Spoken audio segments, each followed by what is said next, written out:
That summer she met him in the woods, in hidden corners by the river, on the floor of an abandoned shack, in the cellar of the house.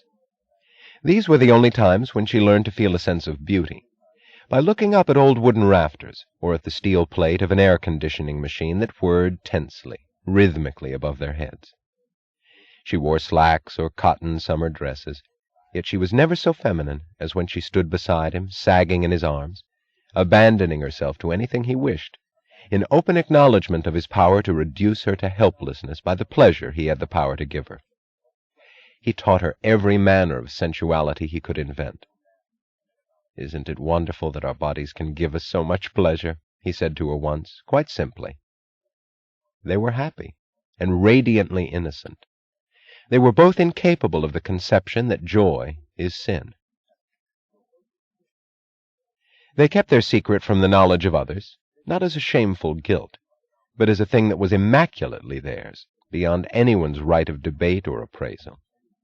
She knew the general doctrine on sex, held by people in one form or another, the doctrine that sex was an ugly weakness of man's lower nature, to be condoned regretfully. She experienced an emotion of chastity that made her shrink, not from the desires of her body, but from any contact with the minds who held this doctrine. That winter, Francisco came to see her in New York at unpredictable intervals. He would fly down from Cleveland without warning twice a week, or he would vanish for months. She would sit on the floor of her room, surrounded by charts and blueprints. She would hear a knock at her door and snap, "I'm busy," then hear a mocking voice ask, "Are you?" and leap to her feet to throw the door open to find him standing there.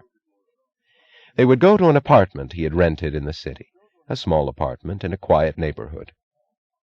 "Francisco," she asked him once, in sudden astonishment, "I'm your mistress, am I not?" He laughed. "That's what you are." She felt the pride a woman is supposed to experience at being granted the title of wife. In the many months of his absence, she never wondered whether he was true to her or not. She knew he was. She knew, even though she was too young to know the reason, that indiscriminate desire and unselective indulgence were possible only to those who regarded sex and themselves as evil. She knew little about Francisco's life. It was his last year in college. He seldom spoke of it, and she never questioned him. She suspected that he was working too hard, because she saw at times the unnaturally bright look of his face, the look of exhilaration that comes from driving one's energy beyond its limit. She laughed at him once, boasting that she was an old employee of Taggart Transcontinental, while he had not started to work for a living. He said, "My father refuses to let me work for Dunconia Copper until I graduate." "When did you learn to be obedient?" "I must respect his wishes. He is the owner of Dunconia Copper." "He is not, however, the owner of all the copper companies in the world." There was a hint of secret amusement in his smile.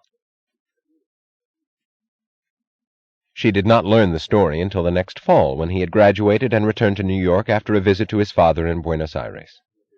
Then he told her that he had taken 2 courses of education during the last 4 years, one at the Patrick Henry University, the other in a copper foundry on the outskirts of Cleveland. "I like to learn things for myself," he said. He had started working at the foundry as a furnace boy when he was 16, and now at 20, he owned it. He acquired his first title of property, with the aid of some inaccuracy about his age, on the day when he received his university diploma, and he sent them both to his father.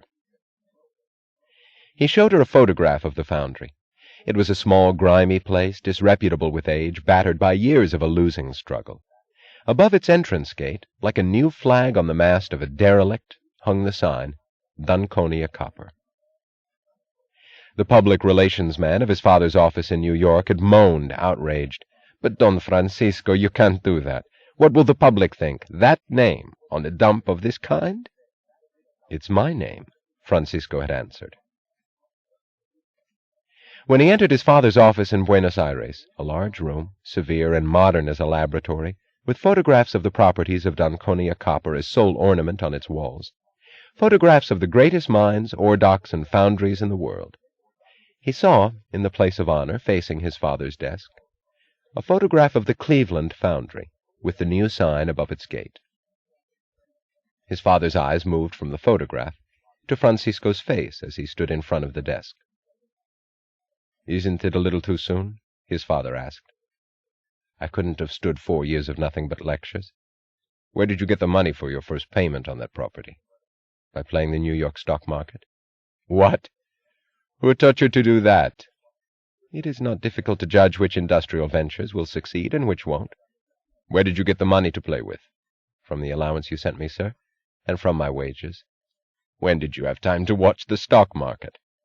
"While I was writing a thesis on the influence, upon subsequent metaphysical systems, of Aristotle's theory of the immovable mover." Francisco's stay in New York was brief that fall. His father was sending him to Montana as assistant superintendent of a Dunconia mine. "Oh, well," he said to Dagny, smiling, "my father does not think it advisable to let me rise too fast. I would not ask him to take me on faith. If he wants a factual demonstration, I shall comply." In the spring, Francisco came back as head of the New York office of Dunconia Copper. She did not see him often in the next 2 years. She never knew where he was, in what city or on what continent, the day after she had seen him. He always came to her unexpectedly, and she liked it, because it made him a continuous presence in her life, like the ray of a hidden light that could hit her at any moment. Whenever she saw him in his office, she thought of his hands as she had seen them on the wheel of a motorboat.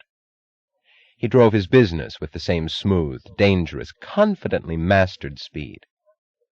But one small incident remained in her mind as a shock. It did not fit him. She saw him standing at the window of his office one evening, looking at the brown winter twilight of the city. He did not move for a long time. His face was hard and tight. It had the look of an emotion she had never believed possible to him, of bitter, helpless anger. He said, "There's something wrong in the world. There's always been. Something no one has ever named or explained." He would not tell her what it was. When she saw him again, no trace of that incident remained in his manner. It was spring, and they stood together on the roof terrace of a restaurant, the light silk of her evening gown blowing in the wind against his tall figure in formal black clothes. They looked at the city. In the dining room behind them, the sounds of the music were a concert etude by Richard Halley. Halley's name was not known to many, but they had discovered it, and they loved his music. Francisco said, "We don't have to look for skyscrapers in the distance, do we? We've reached them."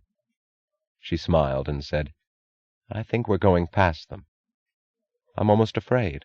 We're on a speeding elevator of some kind." "Sure, afraid of what? Let it speed. Why should there be a limit?" He was 23 when his father died, and he went to Buenos Aires to take over the Dunconia estate, now his.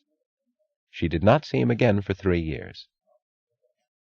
He wrote to her, at first at random intervals.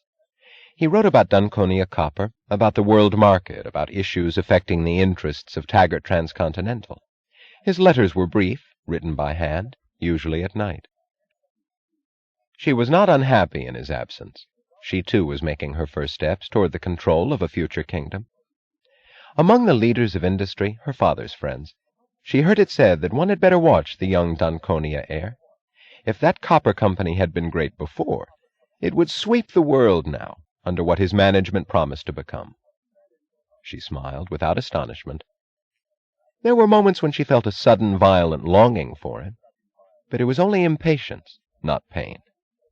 She dismissed it in the confident knowledge that they were both working toward a future that would bring them everything they wanted, including each other. Then his letters stopped. She was 24 on that day of spring when the telephone rang on her desk in an office of the Taggart Building. "Dagny," said a voice she recognized at once. "I'm at the Wayne Falkland. Come to have dinner with me tonight at 7. He said it without greeting, as if they had parted the day before. Because it took her a moment to regain the art of breathing, she realized for the first time how much that voice meant to her. "All right, Francisco," she answered. They needed to say nothing else. She thought, replacing the receiver, that his return was natural, and as she had always expected it to happen.